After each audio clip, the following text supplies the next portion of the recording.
Dito nga tayo sa aking talagang napakamahal na sakyan. Rolls Royce Lumpia. Binili ko to dahil may libre siyang kamote. At ito nga guys, no, ito pa yung binili ko na ang tinatawag na sakyan ko na ay Pucha. Naman guys, ito yung nag-iisa lang sa Pilipinas. Talagang wala nang gumayari niyan. Talagang nakatambay lang dyan. Hindi rin natin yan. Pinakamahal guys na sakyan namin na Disdaya family. Ito yung dump truck. So, ipick up ang basura. At dito naman tayo sa aking lupa na pinopahan ko. Mga guys, ang aking lupa, pinalagyan ko siya ng gate. So, pinopahan ko yan. O kaya, binibenta ko na rin. Binibenta ko siya ng 97,000,099,000. Yan. Malaki yan. Naman guys, no, nakikita yung nakapalibot na yan. Yan ang pag-gamari ko, yan ang farm ko. Yan. Marami akong mga tanim dyan na tambay. What? Yung mga walang trabaho. Yan, maraming mga tanim na tambay dyan. So guys, no, nagpapatayo pa ako ng bahay, yung going in construction. So ayan, nagpabili na ako ng mga buhangin hollow blocks. Mga guys, no, yung mga paupahan natin. Mga paupahan natin yan lahat. So, ganyan ako kayaman. Sobrang yaman mo guys. Meron akong itong Jaguar. Binili ko yan sa Africa. Jaguar. So, nasabi sa inyo, meron pa pala akong isang farm. Ito nga guys, no, sa farm ko, no. So, ayan. Ginawa ng inuman yung farm ko. Tanim dito ay mga tayo ng pusa. Ay, meron pa ako isang alaga na Jaguar ulit. Nandito. Yan. Yan ang Jaguar ko. Ay, isa. Balik, dalawa na yan. In-order ko yan sa Brazil. Pinapakain ko dyan. Talbos ng kamote. Yan guys. Meron pa akong isa na tigre. Pag-alagala lang sa farm ko. At hindi ko pala nabanggit sa inyo guys na yung farm ko may mga motor din ako sa farm. Yan, mga motor ko yan. Yan, mga motor ko yan. Kakalat yung mga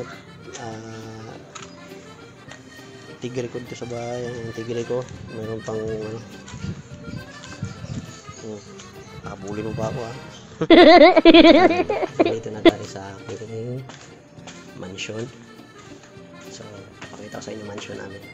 Mga pala yung mansion namin na ang sukat niya ay 84,000 square kilometer. Yan.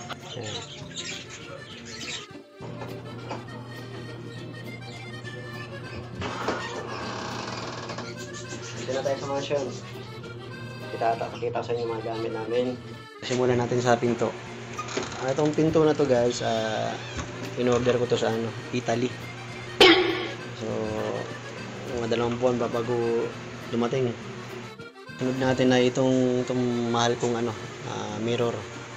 So, galing tong Kawasaki Japan. Binili ko yan. Itong kortina, nag-iisa lang to sa Pilipinas. Talagang mamahal to. Siguro bili ko rito mga galing pa tong Espanya mga 151,000.98. So galing tong sa auction. So nanalo kong bidding dyan. So ang pinakamataas na presyo na bidding dyan 98 million.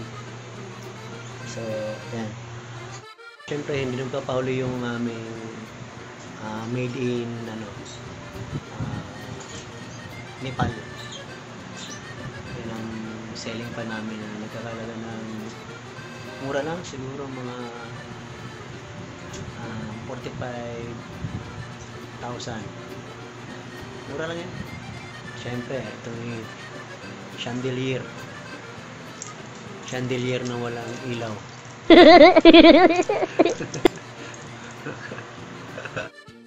Chandelier yan, kaya lang yung ilaw niyan tinanggal ko. Nilagay ko dyan.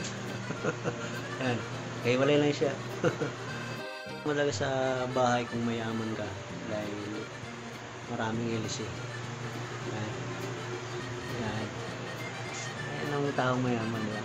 Pero itong mesa na to, nara yan. Na talagang pinasadya ko pa yan. Siyempre, yung nakalagay sa nara. Pinakahuli dito tayo sa may dirty kitchen. Talagang dirty talaga. Tignan natin tong ano. Talagang makikita nyo talaga na mayaman ng isang tao dahil yan. Mantika yan. So, mahal yan. Sobrang mahal. Baguio oil. Siyempre, papakita ko sa inyo yung plangga ng yan. Dito pa na sa kasirola. Dito pa sa kasirola nung nagbabad ng ano. Ginagamit ko ito sa lutuan ng laki na eh. Huli guys, pakita ko sa inyo yung overlooking. Ayan guys ha, overlooking yan. Kaya namin kayaman. Paano guys? Nandito na lang.